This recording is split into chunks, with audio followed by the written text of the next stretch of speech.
All right. So I'm doing a new thing now, right? Where people come over, and I joked about this with my last guest. I had somebody here like an hour ago that I had never met before. Mm-hmm. And I was like, I'm just changing the name of my show from Start Okay. to Beat to Strangers in My House. Okay. So we'll just completely, we're not going to go through all of this like, oh, so what do you want to talk about? What's the game plan? I don't Just know dive you right in. guys very, very well outside of being musicians and forward thinking enough to want to network with some ding dong that has a podcast in the city. So why don't you introduce yourselves to the good people of the internet and let's get to know each other. Sure. All right. Well, we are Jordan and Zach. We have an acoustic duo that does a lot of covers right now around the area, Pittsburgh, and probably within a 30-plus mile radius. In addition to that, we started a recording studio and marketing studio business called Lifeside Studios, which kind of helps local artists find their way and take their artistry to the next level in terms of recording and marketing and websites and stuff. And besides that, we also just came out with our first original song under our new duo name that'll be for the original stuff called Highclear. That's the name of the duo, and the song is called Home. So we just released that, was it last week, I think? Yeah, the 12th. Yeah, the 12th, May 12th. So yeah, we're just kind of dipping our toe into multiple streams here and seeing what sticks. Yeah, well, I feel as though in order to be any level of air quote successful in the modern day as a musician, you kind of also have to be your own promoter and marketer and entrepreneur and wear way Right. too many hats for one head. Mm-hmm. Yeah. So, both of you seem like younger individuals than me. I'm a dinosaur, right? So how long have both of you individually just been doing music in general? Strictly for me, I would say after high school. So I started my junior year in high school. I started going to Lincoln Park Performing Arts School. I don't know if you know of it. Yeah. So I went there, and that was the first time when I was like, wow, I maybe could make a career out of this. And then after that, I kind of went the engineering route and did a bunch of recording and went to school for that. And so seriously, I would say for probably like 5 or 6 years. Cool. But Yeah, with me, it's weird. I didn't get involved as early as people assume that I did. Outside of just kind of casual things for fun in high school, I didn't really start studying music until college as like a minor. I minored in voice in college. And then after that, started really getting involved in singing at church, both for their youth and on their sort of main services. And then that kind of led to, having an interest in doing stuff in terms of gigs around the area and finding sort of how I met Zach, trying to find a guitarist for that. Yeah. So didn't really ever take it seriously, I guess, to answer the question until probably college. And then it kind of snowballed from there. Cool. So, it seems as though, the two of you, with everything that you're doing from the acoustic duo stuff to the original songs to trying to help other people, these are wise heads on younger shoulders, we will say. thank you. So what was the inspiration behind, learning all of these things and not wanting to just hoard them for yourselves? Because that's kind of the way a lot of artists tend to be, which I get. Mm-hmm. But as somebody who's also always trying to help my fellow musicians, what Right. made like you, because like for me, it came from like a decade of doing shit the hard way Mhm. and then meeting younger people and realizing if there's anything that I can do to help people that are coming up now, I would love to do that. Mhm. But it seems as though like your journey's just really getting started and you're getting started with wanting to help other people. Like where did that come Right. from? I assume we probably have a couple different answers here, but for me, I am just as cheesy as it might sound. I'm a huge fan of local music, local musicians and artists, and I think that probably comes from growing up in a church that was very contemporary and very performance based, at least initially. And sort of really grew to respect them. And it was like, wow, this is Pittsburgh talent, and then they all knew people like that were gigging musicians regionally and in the Pittsburgh area. So I became very attached and in awe of Pittsburgh musicians. So I think finding any kind of other up and coming Pittsburgh musicians was really an appealing idea to me personally. and to kind of be at the start of helping them grow their journey and get to the next steps. And we've even worked with a couple of people who have, haven't had no trouble getting started in the music scene, but just maybe helping them out with a website or remastering some old recordings. That's even exciting because there's so much talent in this area that, maybe sometimes people just don't have the time to devote to everything they want to do with their music area of their life. And so it's really exciting and sort of an honor kind of to be involved in helping them take those next steps. Something that I've noticed a lot of local or just underground starting out musicians in general, a trap that they'll fall into is they'll put together something that they're really proud of. They don't know how to market it or promote it properly, but then they just move on to the next thing. And there's like all of these scattered, abandoned things that never really got their proper due, right? Because they didn't have like the right people around them. So I like the idea of like, well, let's not focus so much on trying to create new when you have so much stuff that nobody's heard. Right. It doesn't matter if it's a year old to you now, nobody's heard it. Right. And this is a great song. What can we do to get this in front of people? It's like people will release something and it gets 30 likes on Instagram. And they're like, well, I guess that's as far as this is going to go. And it's like that you're doing yourself a huge disservice, right? What was your reasoning for wanting to get into helping people? I guess, mine's a little less mature than Tight.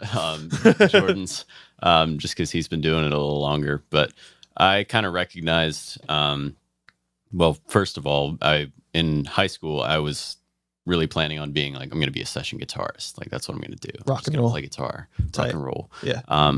But after that, I was like, I don't think I can do that full time realistically.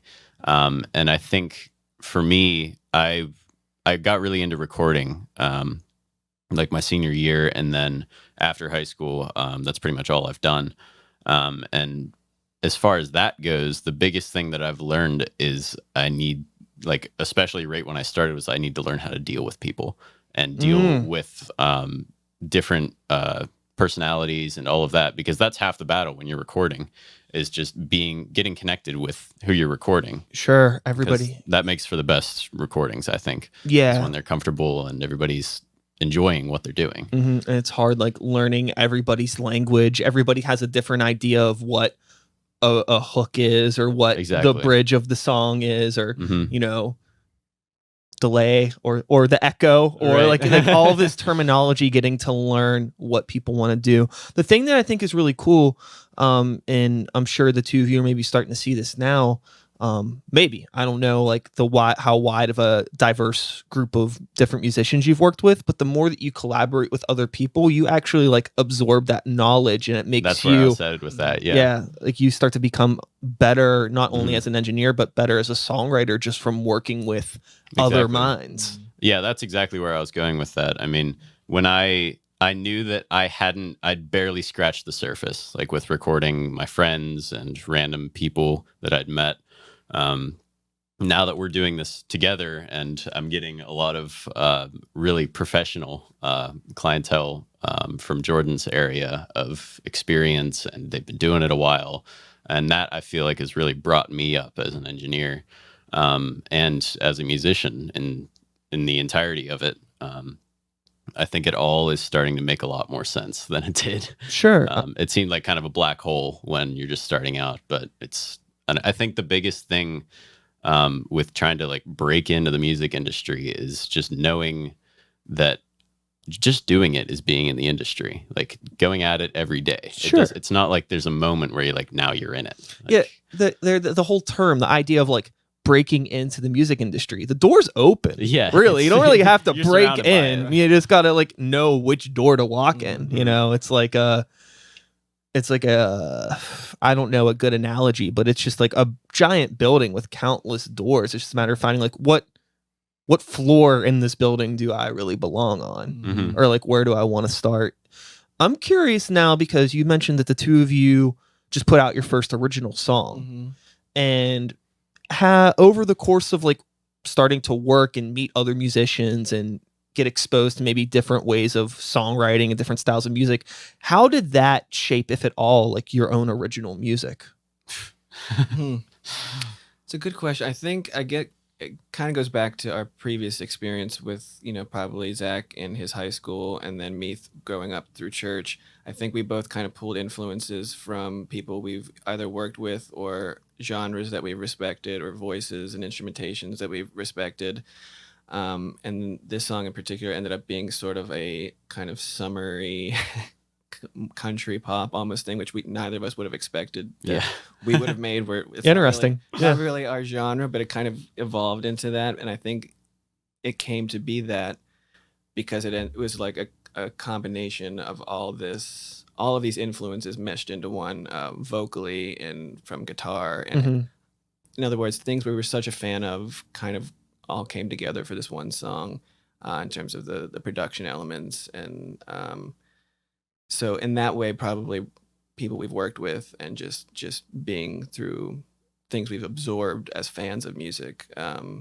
So in working with it so closely kind of culminated into this one song. Yeah, I think it's really important as a songwriter to just like, if the song goes in a direction that you don't expect or is even maybe outside of your comfort zone, to just roll with it. Yeah. Mhm. You know, even if luckily we're in a position now where you can just kind of drop singles and you have access to worldwide distribution of them. And if it's like Mhm. this weird one-off thing, it's really not that big of a deal. Mhm. Right. As versus maybe like a couple decades ago where the idea of like releasing a single, that's like, how do you do it? There's no Right. social media and things like Mhm. that. So there's a lot more capability to experiment and find like what the eventual voice of this project is going to be, Right. Mhm. which is really cool. With the two of you getting to know each other, was there like from the start, like, hey, one day we'll work on original music together, or is this something that over time it slowly It definitely started took to a minute. feel Yeah, like that was but going to be a thing? That was probably the last piece of the puzzle of, Yeah. of all of the elements, Yeah. all the things we're involved in that we mentioned at the start. That was probably the one that came last. We kind of, from the business standpoint, to your point about marketing, people, a lot of local musicians in particular find it sort of intimidating, or, they just lack the knowledge or expertise on how to market it and take their own music to the next level.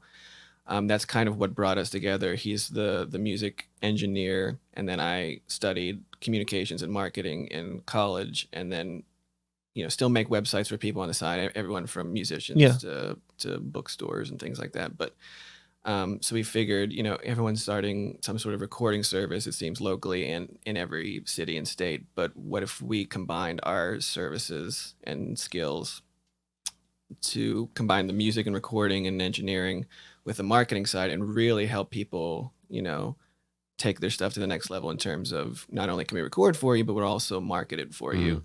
So that's been appealing to people, and that once we figured out those were our backgrounds and strengths, that was the first thing, like, oh, we might have something here Sure. to help each other, and that kind of, once we said, if we can do this for other people, maybe we can sort of start to do this for ourselves and come up with some of our own stuff, particularly after finding that chemistry during covering cover gigs that we do. So Yeah, Yeah. that was where we first kind of noticed it, was Right. when we did like 2 rehearsals and we were like, these are great Yeah. already. And we don't even have to try.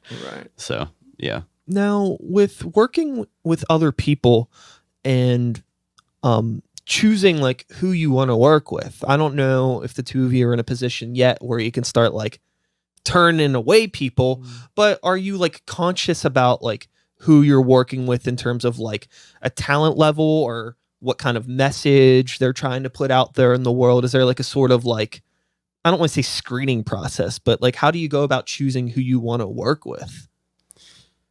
I think it's pretty much early stages still right now.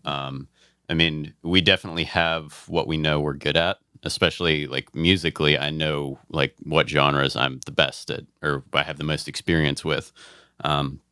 I just had a project that I passed off to a friend of mine that I went to school with because I knew he'd be better at it. And that's what I think is more important than just getting as many clients as you can or doing as much as you can, is making sure that it's the best that it can be, like regardless of my own involvement Sure. or our own involvement. Sure. That goes back to that conversation of communication between like yourselves as the engineer, the producer, the marketer, and the artist, right? Like if you're not speaking the same language per se, Right. and, It's but never you gonna know come out somebody else right. that can understand them, then maybe that's that's going to serve the art better. Mhm. And then you can allocate your time to something that you know is going to serve you better. Mhm. Yeah, I think that's the biggest thing, is just keeping it about the art or about the music. And across the board, like, the fact that we can spend our time doing what we love to do, regardless of our situation or how it's going to turn out a year from now, the fact that we can devote this much time to it is as good as it gets, in my opinion. Yeah. And I think that makes us not as intentional about being so discerning, or having such a prejudice against talent levels or experience levels. We're very much interested in working with anybody that's very interested and passionate about their own music, because that inspires us and motivates us to keep doing what we're doing. If people are interested in taking their stuff to the next level, whether it's marketing or really finally recording these songs that they've written, or just remastering old stuff that they've done, that the fact that they care enough to do that really inspires us to keep doing that. So I don't know that we're all that discriminatory. Sure. No, I totally get it. Yeah. At this stage, nor would it make sense to be, but we have no desire to be turning people away. We just want to be of use to them. Yeah. It's just one of those things where, over the years, I've found myself being a bit of an open door, I guess, again, to like whoever needs help. But, and not to go down like a negative path, but there's definitely like been people that have either taken advantage of it, or people that have just not been really super serious about what they want to do. Like, because I think that maybe you've come to find this already. It's like, even though you're providing a service for other people, they still need to put in a certain amount of work in order for it to be like successful. Like, you can't do everything, right? And sometimes it's really hard to tell that you're in a situation like that until it's too late, you know, and like, shit, now I have to pick up all these pieces. That point, we don't want to come across as naive either. Yeah. We've certainly run into our fair share of it's not clients that don't necessarily work out. It's not going to take long to find them. Yeah. Well, I think to that point, I think we've kind of adopted a mindset now of, it's really on their timeline. Like, we're going to be here, but it's still up to you guys to like push the project, because there's plenty of other things that we can be doing. But if you guys want to make it a priority, we will too. Yeah. It's like, it's interesting because I think sometimes, especially in modern social media driven marketing, blah blah blah, the face of the project is like really the face of the project. There's only so much that people behind the scenes can do for them, but if the person isn't like at least somewhat charismatic and able to attract an audience, and willing to engage the audience, it's going to be really, really hard to, it's like, okay, what does this person have to offer? What are you, if you're not engaging? And like we said, the creating of the art or helping people pursue their art is fun and it is inspiring, but it's still a business for us, at least. Yeah. And we were kind of having a similar talk about that, only in relation to gigs. Like, people just assume that if you play gigs, you must want to perform 24/7 and like pick up a guitar and play us something for free. It's like, to what extent? It's hard to find that line sometimes between this is our job, music, and we do it for an expression of art, and it's a self-expression thing. It's like finding that line. It's often kind of blurred sometimes for us and for other people. They just assume that we live and breathe music 24/7. It's like, sometimes because we do live and breathe, sometimes we need an escape and a break from it. So in that way, it is a business. And I think people don't often realize it. They think it's just sort of like a hobby. And if it doesn't work out, then who cares?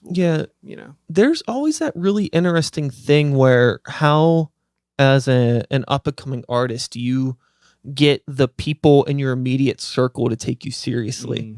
Because it's almost, I find that, at least in my personal experience, I always had a hard time getting the people that were closest to me when I was starting out to take me seriously. Right. Because it's like, what are you doing? And like, again, I'm a dinosaur, so this was before like we had Instagram and shit, right? So it was ridiculous. Like, I was the only kid in my high school that was able to make beats, but like nobody like really took it seriously. There wasn't like, the local music scene is at least it feels a lot more inviting than it was when I was younger. But maybe, I don't know how much of that is like a fact or just my ignorance of how to access that open door, if you will, right? And I found that when I was, able to get in to start playing shows and meeting people and putting myself out there, it became like a whole different thing. It was like I spent all this time learning how to write songs and record songs. I don't have the same amount of time to learn into like marketing and putting myself out there. And it became like a whole nother journey. Like I wish I would have like tacked them on both at the same time, but there was no like infrastructure for like promoting yourself as a local musician that I could grasp at that time because I didn't have like Instagram already. Like maybe with, the two of you, like I'm sure social media was a little bit more of something that you were aware of and had access to prior to like, well, I'm going to start to do music. It's like, well, maybe I already have an Instagram account or a Twitter or whatever. And like, I understand how I can use these tools to get out there and meet new people. Yeah. Right. And to that point, I think we're still finding people, even with the existence of all these new channels and avenues for marketing yourself, we're still finding people of all generations that want to devote their time fully to recording or writing and don't really, have the wherewithal or knowledge or insight as to how to take it, to the marketing route.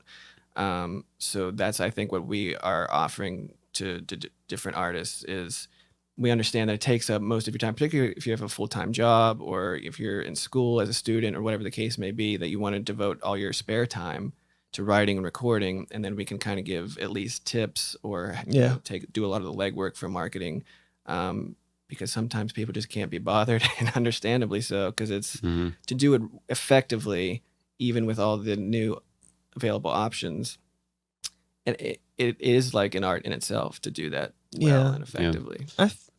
I feel that there's like a level of patience that we need to exercise when promoting our content. And I feel like it's real easy to just want to go like all cylinders going full force. But I find that like there's like a dramatic supply and demand when you're a new artist. It's like your stuff might be good, but nobody's asking for it yet. And if you're just like pummeling everybody in that close circle, like I was talking about with it goes on for like they're 2 not days, only they're not going to take you seriously, it's like they're just going to get sick of it, right? And then it's like, okay, well, how do you extend past that circle then? It's a lot easier now with the internet to like I could have a whole music career and nobody in my immediate circle would even need to know about it. Right. Yeah, right.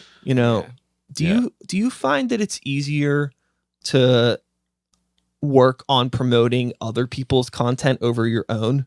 Definitely. Yeah. It's on all accounts. What do you think that's Production, about? Marketing, all of that. I don't know if it's a personality thing. It's a good question. Or like, in other words, if it'd be different for somebody who's less self-aware.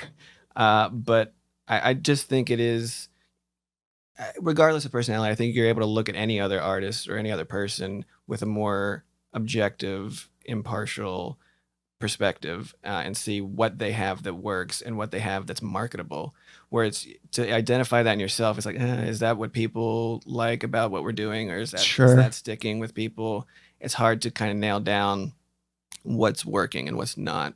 You're very aware of what's probably not working in yourself, but other people, it's like, okay, this is what their strengths are, and then you kind of push that in marketing.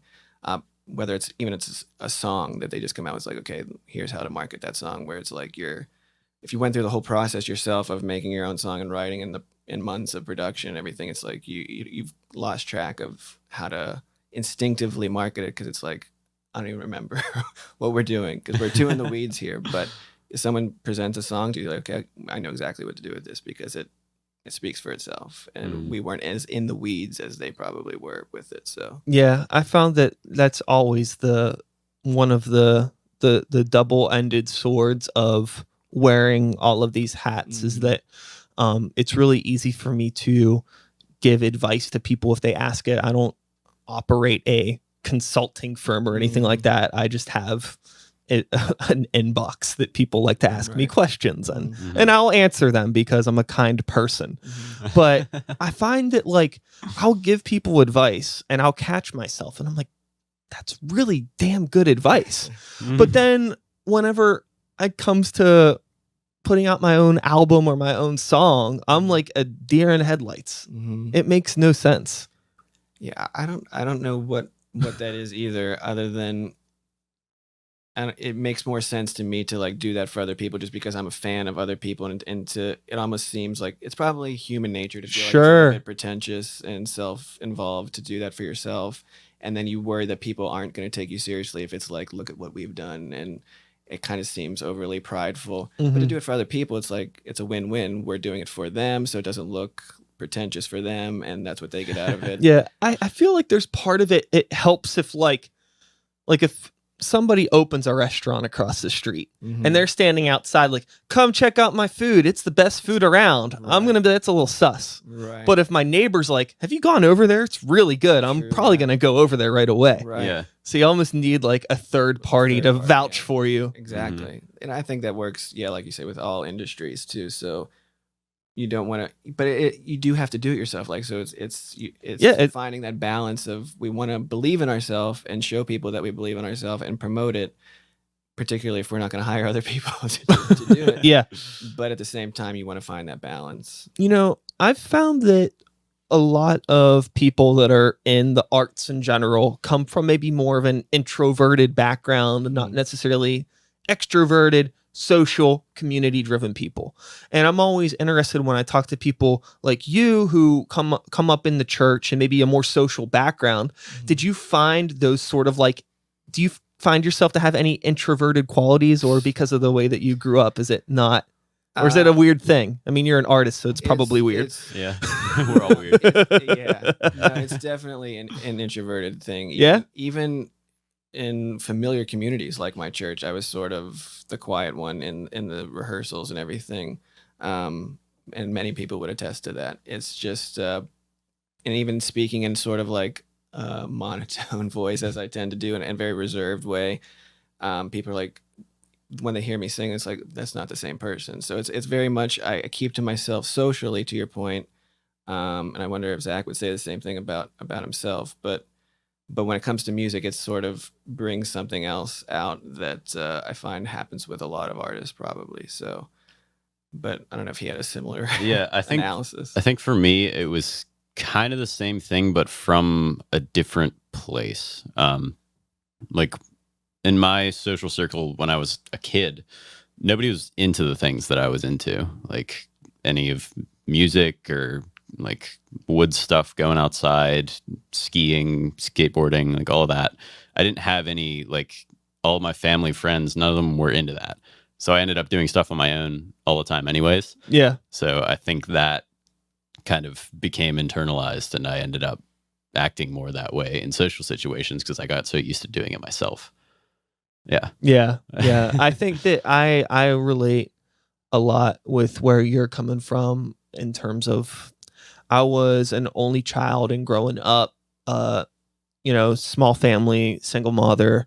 I really just had like, my friends were like MTV and my Sega Genesis, right? Like, so that was what I like dove into. And then, I guess I kind of blossomed in high school because I met other kids that had weird heavy metal t-shirts on, and, we hang out at lunch together and all that. And, but there's always been this part of me that like, it's made my like art, because I started like writing songs and doing all that stuff by myself. And it was always really hard for me to share any part of that process as I got older. And even if it was like asking somebody for help with like promoting something, or asking somebody to help me make a music video or do an album cover, like it took me a really long time to be comfortable with like putting my art in the hands of other people. And I imagine it could be really hard sometimes that's like the opposite end. There's like people that expect you to do everything for them, and like that's but then there's like people that you really want to help, but they're so like, it's like they come to you for help, but then it's like they don't actually let you help them. Yeah, so they're that's so convinced of what they want. And they're like, oh, you really just want validation. It's almost like, why did you even come to me for you just want me to give you a thumbs up and say, yeah, you're doing it right. And do you think that there's ever going to be a point with the two of you in the future where you may want to seek the services of somebody that kind of does the stuff that you do, but for your own art? Have you ever considered that? I've thought about that as far as mixing goes, like when I was learning, especially, I was really curious, and I still might just for fun hire somebody to mix something that I'm mixing. Like it's my job. I'm hired to mix something, and I think it'd be kind of funny to try and hire somebody else and then compare the two. Sure. Just for my own interest and to see how we add up to other people that are doing the same thing.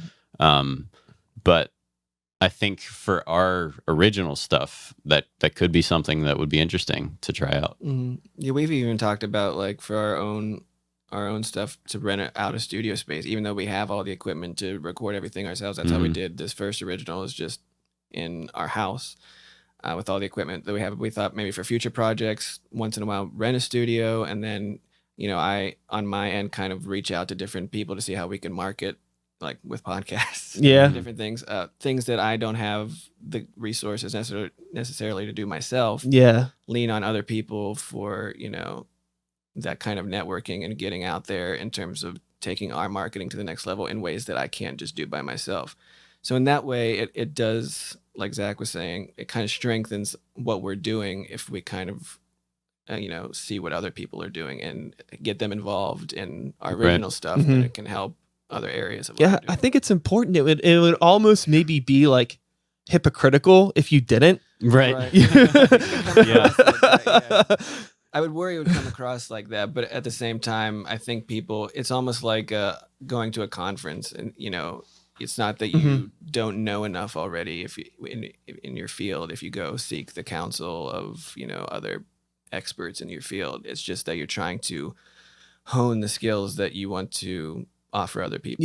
So. In the past, I record a lot of my own projects as well, but in the past I've really been into working with other engineers and other studio spaces, because like if I'm tracking vocals on something, I don't want to be like trying to put my heart and soul into something and then go over like click, stop, delete. Okay. And then back in, like I want to just like get lost in the sauce. Right. And you can't do that if you're trying to do two different things at the same time, trying to engineer, be the ear, and be the voice. It's too much. I mean, I know some people that can do it and they're great at it, but for me, I definitely prefer having that extra person in the room to be like, terrible job, do it again, or to be like, these takes have sounded the same for the past 10 minutes, let's just stop. Right. I think that's maybe what helps a little bit with there being not only two of us, but also that we come from a little bit different backgrounds and skill sets. He can sort of play the role of the producer in our recording, and even when we're going over stuff for gigs, and then I can kind of look at the same production process from a marketing, how marketable is this part of the song, or how marketable is, how can we make it a little bit more have mass appeal or something. So like that. I'm curious, like how much of that can kind of, this is going to be an aggressive word to use, but I'm going to use it. How much of that mindset can like infect the songwriting process if you're always thinking about like the marketability of something rather than just not saying that you are, but in an event that you do, instead of just letting the song become whatever it's going to become. Right. I struggle with this too. I'm always thinking in the back of my head, like, I guess when I say marketable, I mean more like to make it appealing for our brand. Sure. We have a specific feel that we're going for often, and we want to stay true to things that we like and we believe in it. And we don't want to just do something for marketability per se, but we want it to be something that we believe in. That makes sense. Yeah. Each element has to be something that we believe in and doesn't, can't come across as cheesy or overdone. Yeah. And in that way, it makes it marketable if we really, really believe in each minor element we're putting in. I always compare like food and music a lot, and your catalog of music is almost like an album. A track listing is like a menu at a restaurant, and this restaurant has a lot of different food, but it all like fits into some degree of a place, right? And then like if your live set, for example, is maybe the menu, maybe that, because like items are going to come and go, songs are going to come and go, you're going to write new songs, switch things out, and but it all still has that feel, because like it kind of sucks if you find a restaurant that you like And like They some change the restaurants menu. do this where they change it like too much, and you come back and you're like, what the hell? All my favorite songs are gone, and these new songs that are on the menu don't sound anything like the old songs. Why am I even here? What's It's a interesting? dangerous game. It is, and it's interesting that you say that. We've had this sort of more musically philosophical conversation before, and particularly as it pertains to us as a duo, about the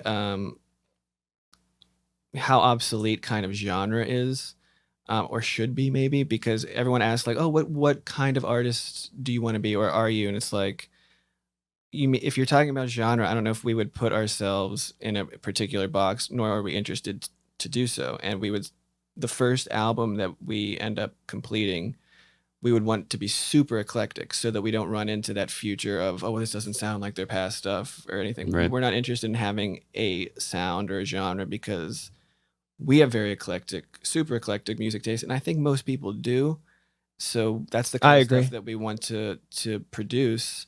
And first of all, that makes for good producers. If you have eclectic taste, that means you'll be able to produce Yeah. a variety of stuff. But we're not interested in artists that put themselves in a box, and we're not interested in doing that either. And I think that kind of frees us up down the road. Yeah, it bums me out. There's artists like, are you familiar with Chromeo? So yeah, they're like they do like funk, Yeah. and they've been putting out music for well over a decade, and they're great. They're really, really entertaining. They write good songs. Great. They self-produce everything, and they have like a YouTube channel, and they'll do like studio breakdowns of their Cubase and Pro Tool sessions, talking about like how they like do like all their layering and what effects they're using and how they produce stuff. It's very interesting, and I love keeping up with them. But their music has fundamentally been exactly the same since day one. Like the music that they put out last year sounds like it could have been on the album that they put out 10 years ago, and it kind of bums me out because it makes it hard for me to get excited about them putting out new material. Right. Like, oh, they release a new song, and before I even click play, I'm like, I know what this is going to be. It's going to be really good, but I've heard it. Right. And like, that's why it's always exciting when there's artists who kind of throw a curveball. Like St. Vincent put out a new album just a couple weeks ago that's like it's like a 70s style record, and the last album that she put out sounded more like an 80s new wave thing, and the album before that was like this weird experimental almost progressive rock thing. It's like every album something is different. It all sounds like her and what she's doing, but it's like I can get excited because I never know what's going to happen. Right. Yeah, I think that's something with the advent of social media. I think now a lot of people get more connected to the artist as a person. So like artists that are getting popular because they're popular on social media, or they do these live stories or whatever, stuff like that. You get more connected to the person. So you're excited about what they're doing, regardless of what it is. Yeah. Instead of it being, of course, like there's still going to be surface level. Oh, heard it on the radio. It's a cool song. And then you get into it. But I think even I know that I do this is I'll hear a song and I'll be interested in it, go check out the artist, and then dive down this rabbit hole of who they are and where they've been and what they've done. And then I feel like I know them as a person. And I think that's something that you didn't get before social media as much. Yeah. I don't know if I prefer it now or prefer the ignorance is bliss sort of mentality in terms of digesting art. It's like I think sometimes, and maybe it's just because like I'm from a different generation and I grew up digesting art differently, but I feel like a lot of stuff now is just too much. Like I have an incredibly wide taste in music and art and television and all this stuff, but if every single person that I follow is doing live videos and live streams and this and that every day, how I can't keep up with all. It's too much. Right. And also with like the way artists release things now, for example, there's a band called Gojira, heavy metal band, good band. I like them. Nice guys.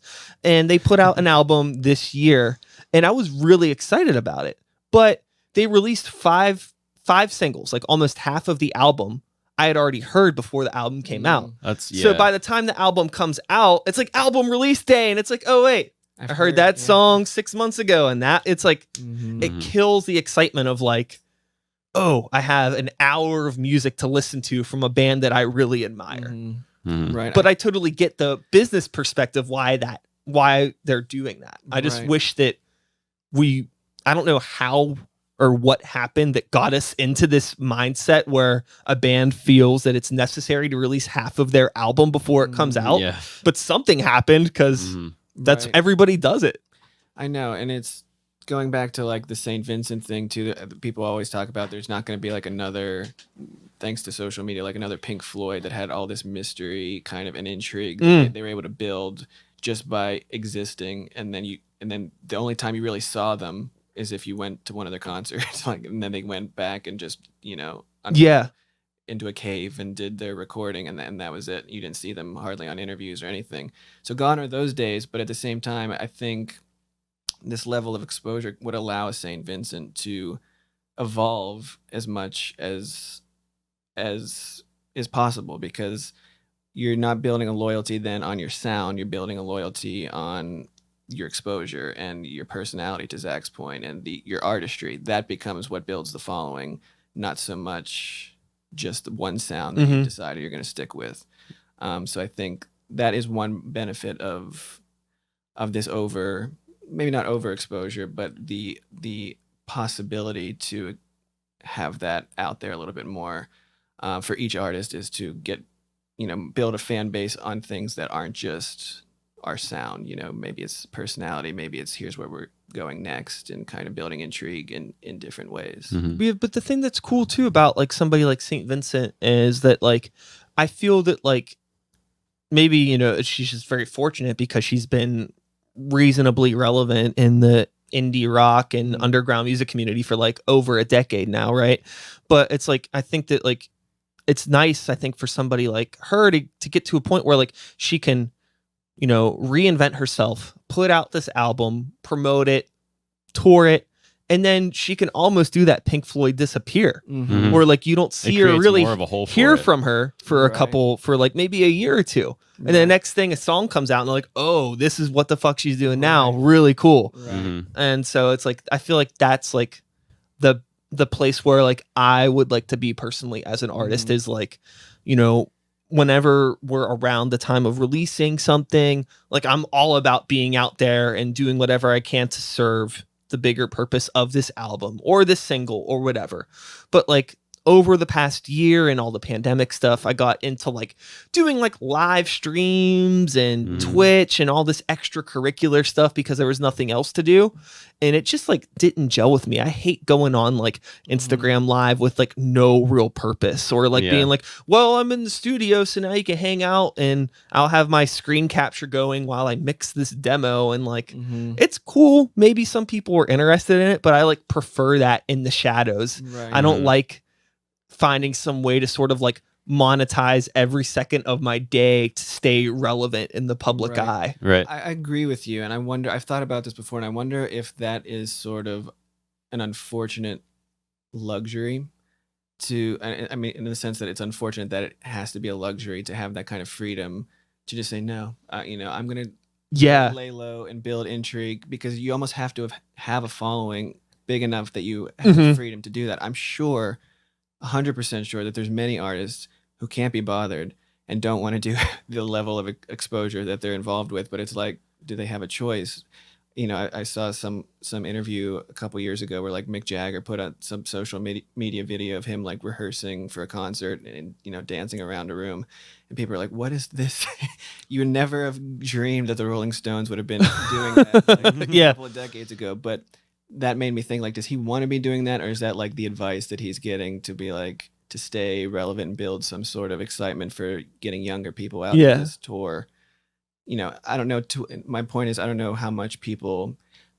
There'd probably be a lot of artists who prefer to do the Pink Floyd thing, is my point, but I don't know if they have the luxury to be able to do that, unfortunately. Yeah, it's really interesting just starting out as an underground artist in the realm of like this time frame where there isn't really a place that people go in terms of like a social media platform just to engage with music. Mhm. You know, all you really have is like a Spotify or Apple Music, or if you're like bougie, Tidal, like whatever you use, right? But all those places are basically just CD stores. They're not really social media places, you Right. know. I always think about every time I go on the Spotify and there's like the billboard on the top that's promoting whoever paid to be there, right? Mhm. It's no different than, you know, when I was in high school and I'd walk into a CD store and there's a big cardboard cutout of, you know, Eminem or whatever. And I'm like, Right. oh, okay, this is what this is. Like, I'm going to walk past that and dig through the racks and try to find something weird. Right. Mhm. But like digging through the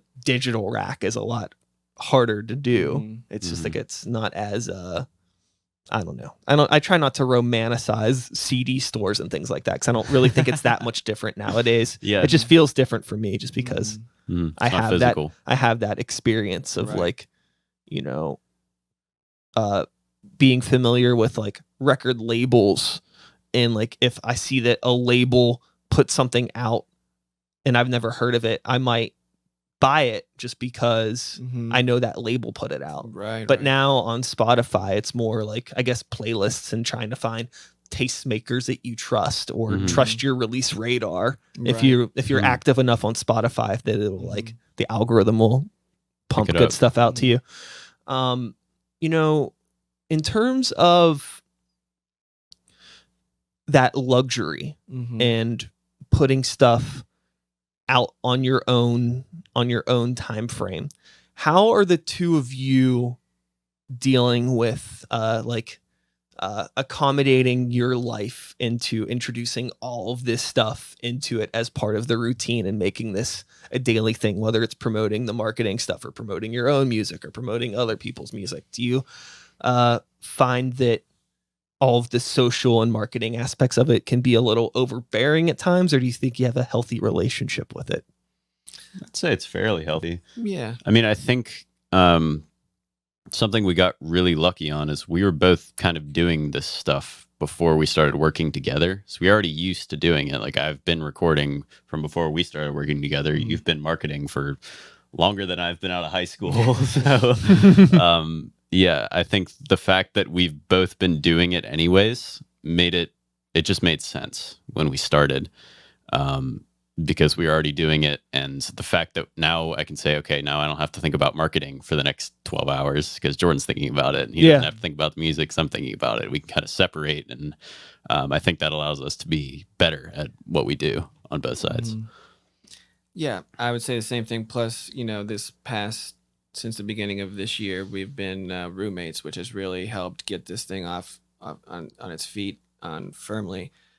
And it really allows us to bounce things off each other in terms of, you know, vision for the future. We even started calling, you know, when we first started this whole endeavor, we started calling ourselves a label, and then just having the freedom to have daily conversations about it sort of evolved. We're like, well, we're not actually a label. We're more of a service, a studio that can market, you know, so a music and marketing studio is really essentially what it is. And my point is, just having that kind of closeness allows us to really get a firm vision and a firm plan forward for social media, for recording, for our brand. And I think it would be really challenging, since we have so many different things that we're trying to be involved in, to have started all of that in separate, you know, cities or whatever. But now that we have a firm footing, we feel much more confident in seeing, you know, letting it play out however it does. Do you find that, have you worked with any, like, I imagine you've worked with individuals. Have you worked with any groups? Yes. Yeah. Do you find that there's a dynamic difference with trying to work with a group of people versus an individual? Especially when they haven't picked a leader. Okay. Yeah. There's a instrumental band that we are technically still working with. They just moved to Nashville. Some of them, I think all of them, I'm not sure. But when we came to logistical things, it was like, okay, I told him, did he tell everybody else? And then them doing the same thing back and forth. I think if you're in a group, like, I get the whole, like, everybody's got an even say in it, but somebody still, I think, should take the lead. And I think that really moves things along, is when everybody knows like this is the person that's going to talk to them, and we all agree with what, like, we've all talked about it. They know what we believe, what we stand on, and they'll handle that transaction. Yeah. I think that's important. Yeah, it's like this thing of being very passive and just waiting for somebody else Right. to do it really can like set your band back so much, and you may not even realize it, you know. That's the number one issue I've always found with things not working out with bands. It's not because that they're not good at what they do or they can't get gigs. It's something as simple as they don't know how to talk to each other or does it keep each other on the same page. Right.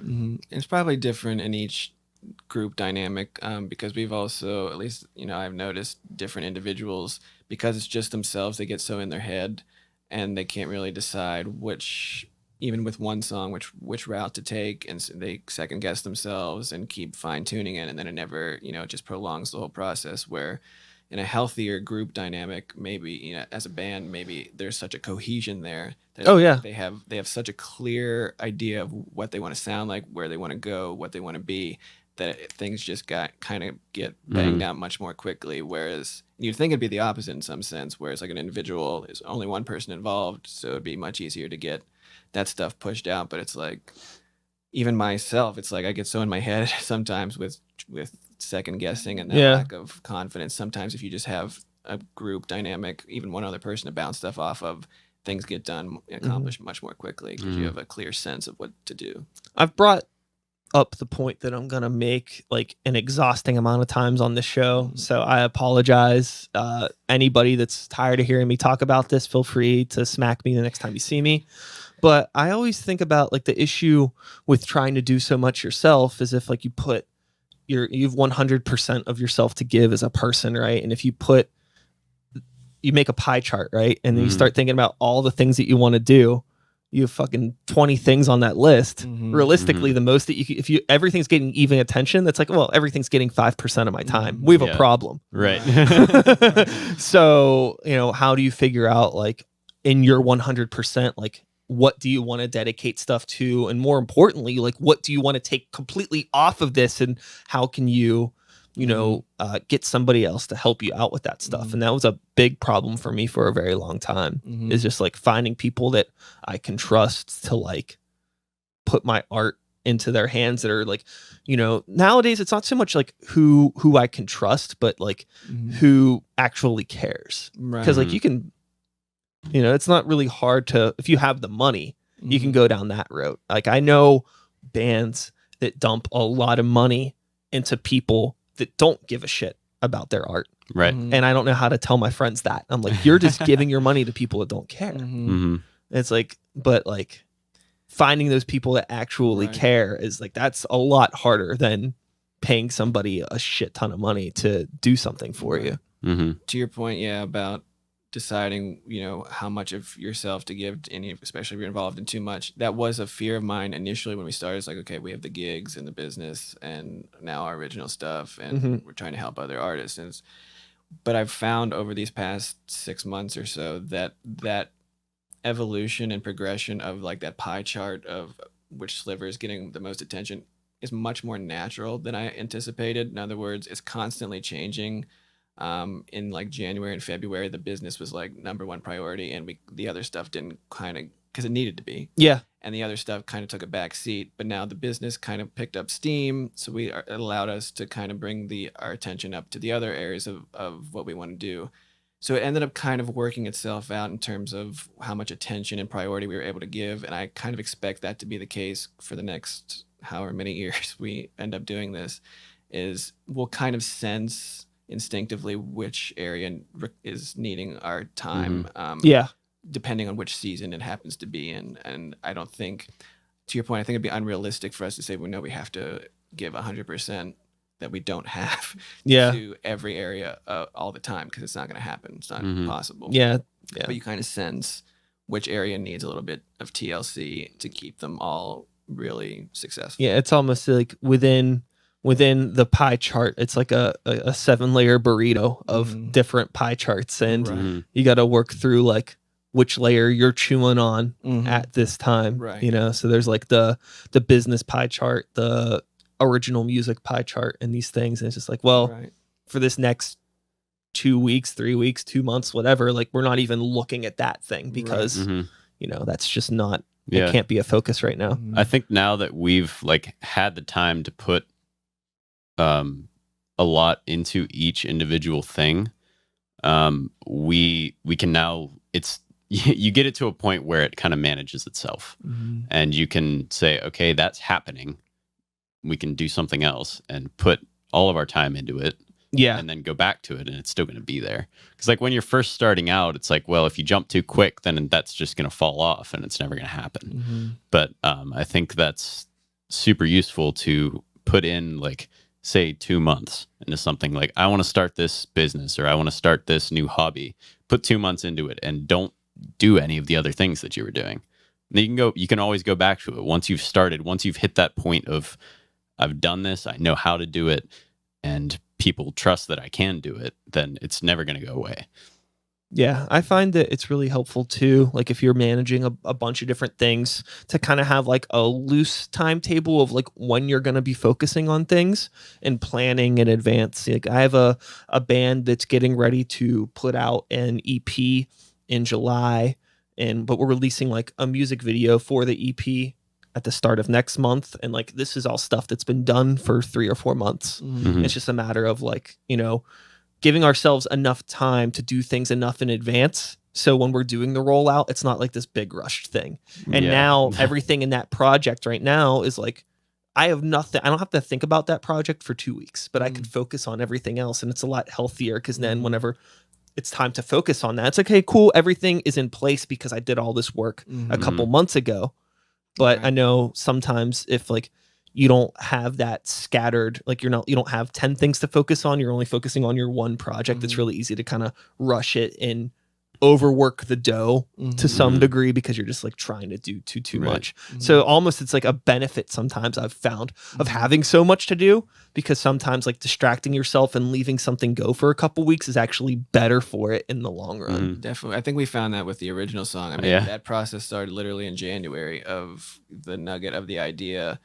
And then literally just like we told you, got released on May 12th. And Yeah. that time in between, it's not like we did nothing with it. Every week or so, we'd be adding to it and kind of thinking of ideas for it. But there's probably a healthier way to go about it because we had so many other irons in the fire. Yeah. Particularly in other areas of music and working with other people, that allowed us to take a bunch of steps back periodically and then revisit it, which brought a healthy sort of space to Yeah. it that we were able to perfect it, at least in Yeah. our And minds. Yeah. yeah, like going back to your point of like finding that like healthy way to attack things on your pie chart at different times, like that's been the easiest thing for me, because I know that whenever I'm working on a song, I very rarely work on the same song 2 days in a row. I find that it's best to just work on it, forget about it, and move on to something else, Right. which is really hard to do when everything else that I'm doing is on the same computer that session's on. You know, Right. like I have Exactly. access to these things. It's not like, oh, I leave the studio that I'm working with such and such, and I'm not coming back until next week. It's right there. Right. Like I'm up at 1 a.m. staring at the ceiling thinking about it, you know, and I Right. could easily just come in here and work on it.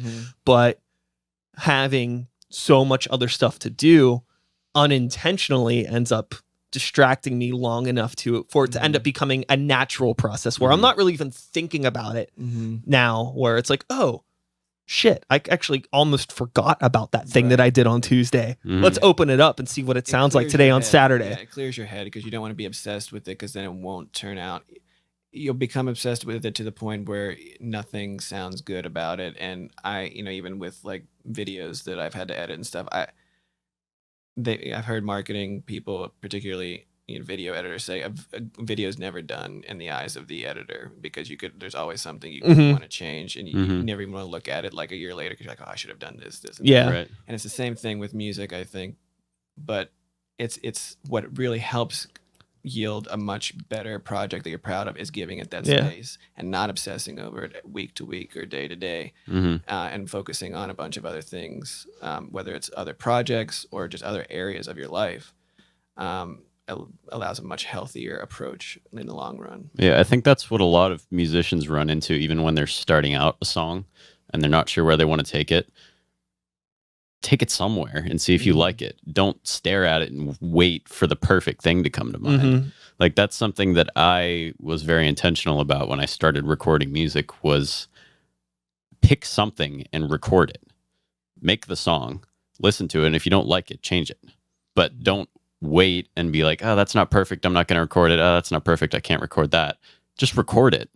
And then you'll know what you don't like when you hear it back 3 days later. Like, set out time to do it, and say, that was all right, and then come back to it a couple days later.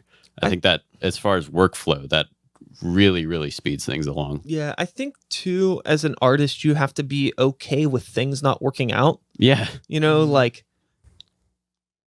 every script isn't turned into a movie, right? And like, sometimes you're just gonna have bad ideas, and nobody wants to hear it. But sometimes it's just not gonna happen. You know, usually the songs that we end up loving the most are those ones that come very few and far between, but it's like the ones that just kind of plot together, right?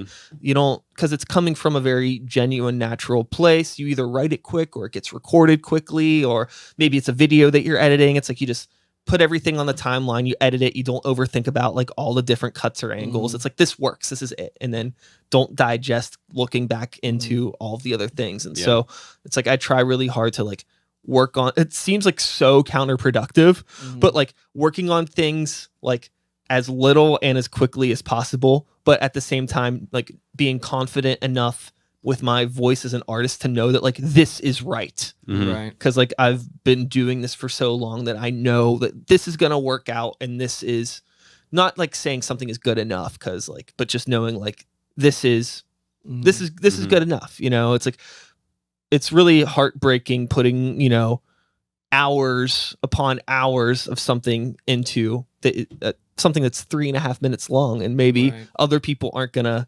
engage with everything. It's like you have to give it the right amount of time for it to be good, but how much is too much? That's probably different for everybody. Yeah, I think it's super important as well to a lot of, like, everyone like if you're a musician, you practice what you do. As far as recording goes, people tend to practice the part that they want to do, but they end up not practicing finishing the song. Oh yeah. And I think that's a huge problem, and that's why people never end up putting their music out, is because they never finish something that they hated. And that's, I mean, it sounds kind of silly, but there's some things, like you were saying, that just, it's a bad idea. But if you practice getting through it and finishing it and being like, that's the entire bad idea, then you can at least learn from it, and you can reach the finish line. If you never practice, like if you don't practice getting to the finish, you're never going to put out something you like, that you put a reasonable amount of time into. You know what I mean? Yeah, I think too. So I have a lot of a background in the realm of metal, and something that I've found with a lot of metal artists that I've known and I've collaborated with throughout the years is writing above their skill set.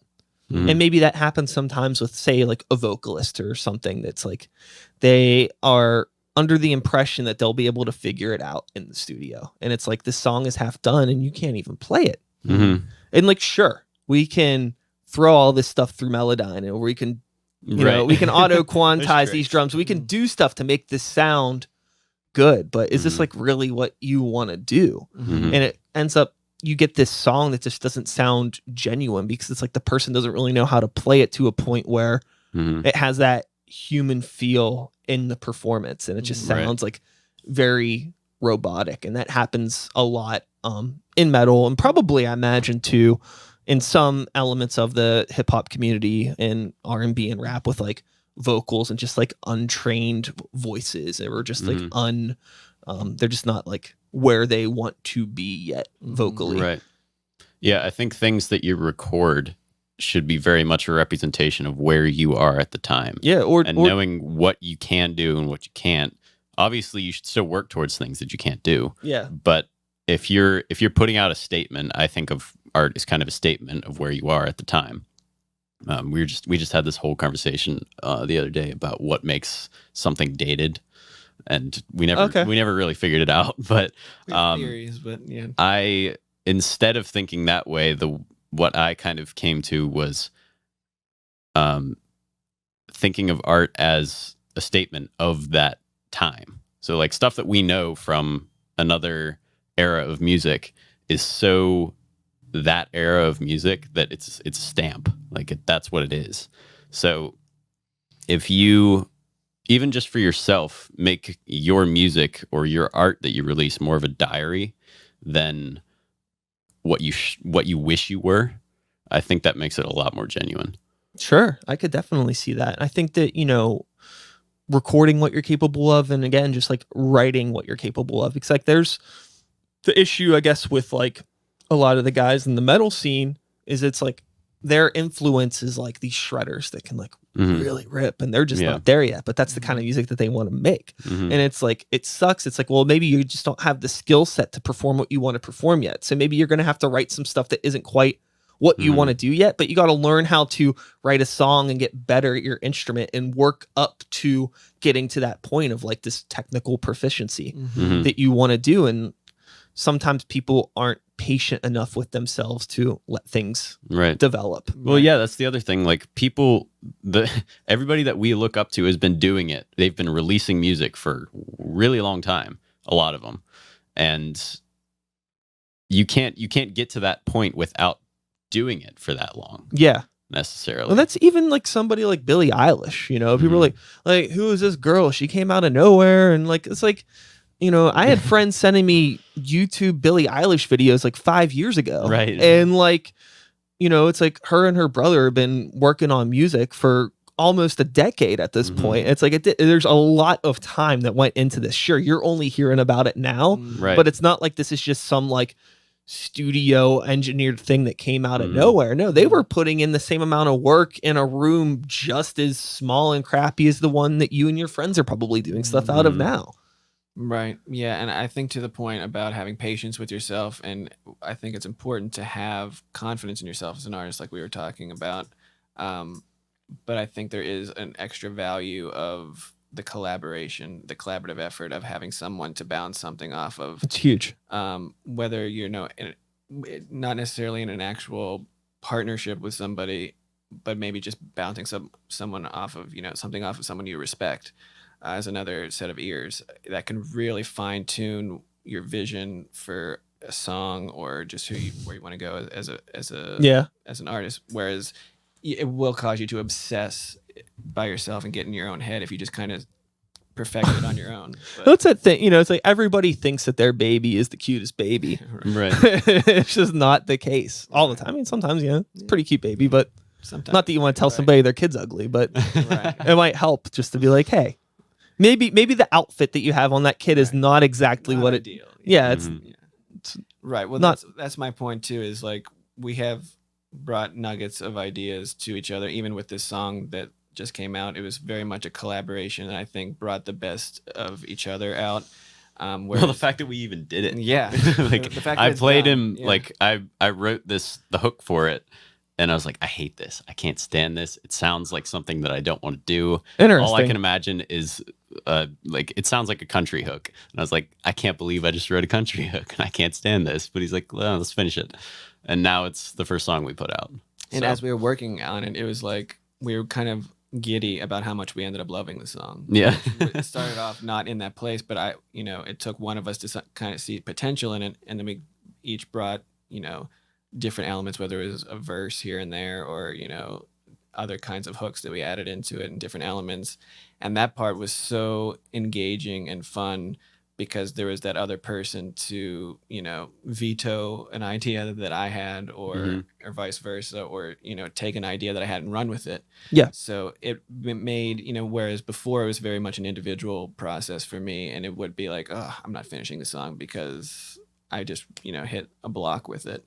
This became, even though it took some time, it was much more exciting to work on because you had somebody there who shared a vision for what the song should Mhm. be, and then we knew how to help each other achieve that goal. I Yeah, think like neither of us had to bear the load right necessarily. Yeah. So we could each like, this is my part. I love this, but I don't know what to do with this, and I don't have to think Yeah. about it because It's we like can we were fill able in the to gaps. we Yeah. were able to rescue each other every time one of us hit a block, which is something that I was relieved to have that I hadn't had before. So Right. that collaboration in any form that it takes for artists, whether it's just finding a producer or someone to help with marketing or just a friend of yours to send songs to, I think that collaboration, however loosely it's occurring, is invaluable. I mean, it's so helpful to the process. And I just hate having been there, I hate when artists get so stuck in their head. To your point, at the start of this thing, they just let their music sit for years or so and never do anything with it because they're the only ones who have heard it and have worked on it and don't believe in it necessarily or don't know Yeah. what to do with it. Mm-hmm. But to have anybody just throw you some sort of feedback and collaboration is huge. And Mhm. I think people shouldn't discount that. Yeah, it's hard. You have a lot of artists that I think are sensitive Mm. people, Yeah. and like maybe they don't want to be told that like something, even if they know it's not, they don't. Maybe they're not releasing it because they're not confident in it, Mm-hmm. but they don't have the confidence in themselves to take advice from somebody about like what could make it better. Right. I've been in bands with people like that, and it's like hard to crack that. I can empathize with it, but Right. some people, I don't know, just don't break out of it. Yeah, And I think it helps to have someone else invested in it.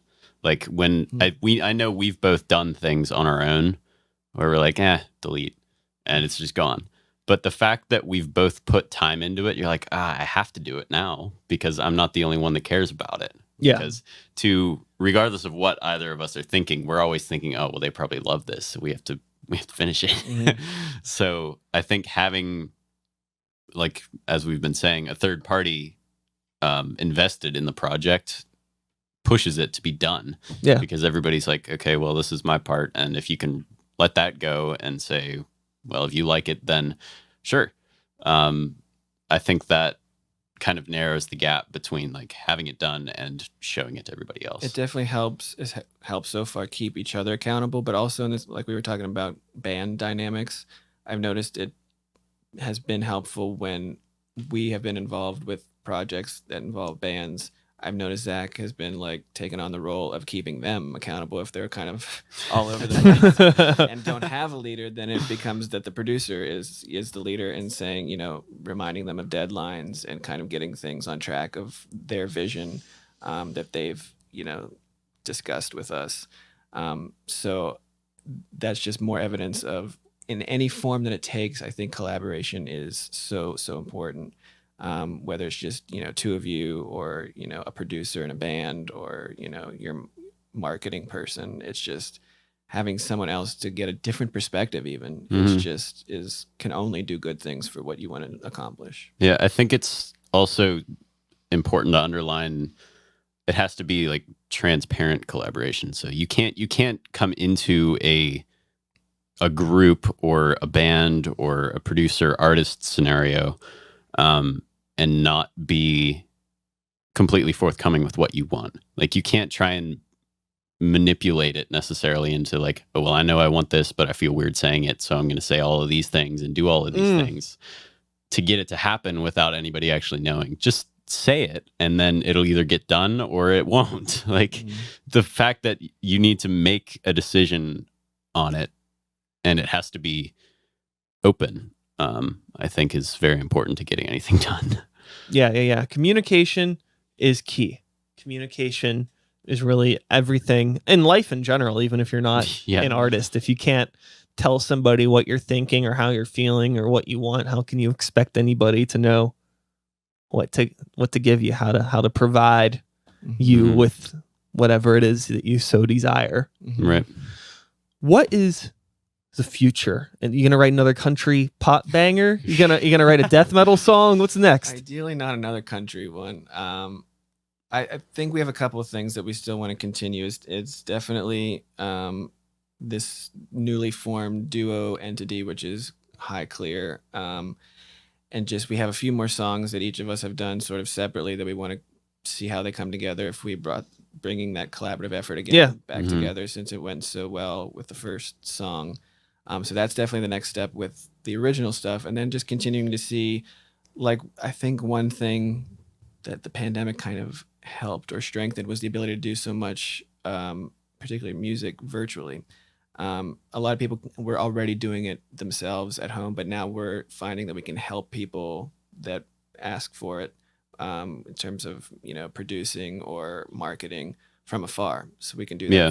virtually through, Mhm. FaceTime, discussions, or email, or, so many other avenues that we may not have entertained before. So I think whatever happens in terms of our location, we definitely want to continue that, is, helping people, not just specific to our current location, but surrounding, the region or wherever else, Yeah. people that might Yeah. be able to benefit. So With digital recording now, it's everybody can record. That was something we ran into for a little while. We talked about moving to Nashville, and we're like, well, you could go 2 doors down and somebody's recording music. Yeah. The flip side of that, though, is um, being truly invested in the music negates the ability to record. And I think that's what a lot of studios run into with the way they market themselves is like, well, we can record, we can do all this, we have all these things to record. Everybody can record. And a lot of the albums that we end up liking aren't from the perfect environment in the perfect studio, Sure. especially now. I think that's what people get attached to, is the reality of it. Like, you can hear the cars going by in the background, you can hear the door closing, you can hear the dishes being done or something. All that kind of thing adds humanity to Yeah, the record. Mhm. And being open to that, like, as a producer, if someone's recording at home and they send it to me or vice versa, it's about the communication and the collaboration more than the ability to record nowadays, I think.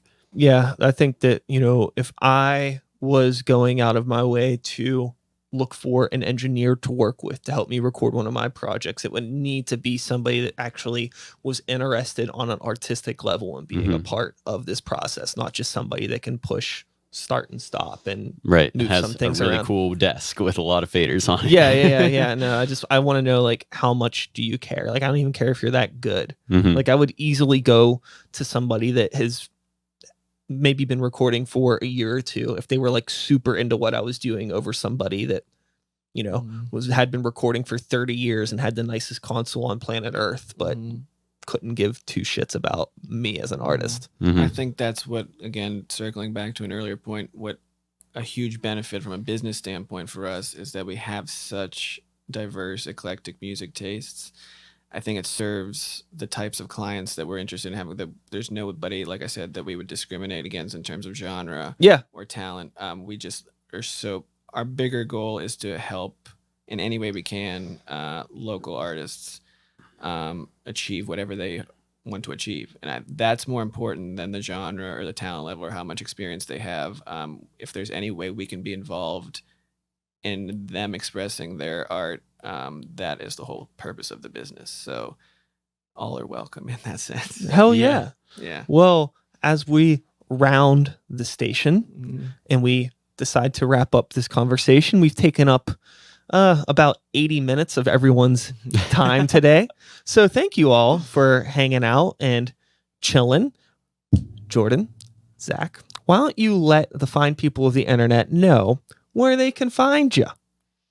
All right. So as I'll far let as the our marketing you know, guy yes, tell you all we- about that. a couple things.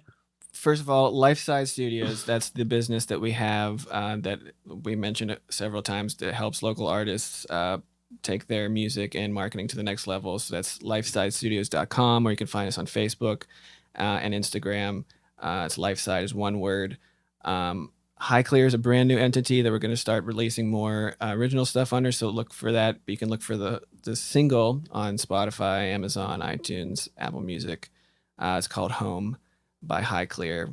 Word high and the word clear, one word together. Yes. So just search Home by Highclear and you'll be fine. And then as far as upcoming, we have a bunch of upcoming cover gigs. We just did a back-to-back Friday, Saturday event this weekend, so we have a bunch more coming up in the area, in the Pittsburgh area. For those, you can go on the Jordan and Zach Facebook page, or just the website that we use, which is Jordan Schultz, SCHULZ online.com, and you'll see all of our upcoming dates through the next several weeks of come check us out. Cool. Well, thank you all for coming by today. For having Thanks us. for I guess having I'm us. going to do an outro. Cue the outro music. It's playing later in the future. And that is all, folks. Thanks so much for being here one more time. Jordan, Zach, thank you guys. I'll be back again next week. Button work. I'll be back again next week with another episode. Same time, same place, same channel. You know the drill. My name is Sykes. Start the beat 2021. Woo, woo. Thanks for listening. And we are done. That is a podcast. Well, it was a podcast. Thank you. Was a podcast. That was a podcast. That was great.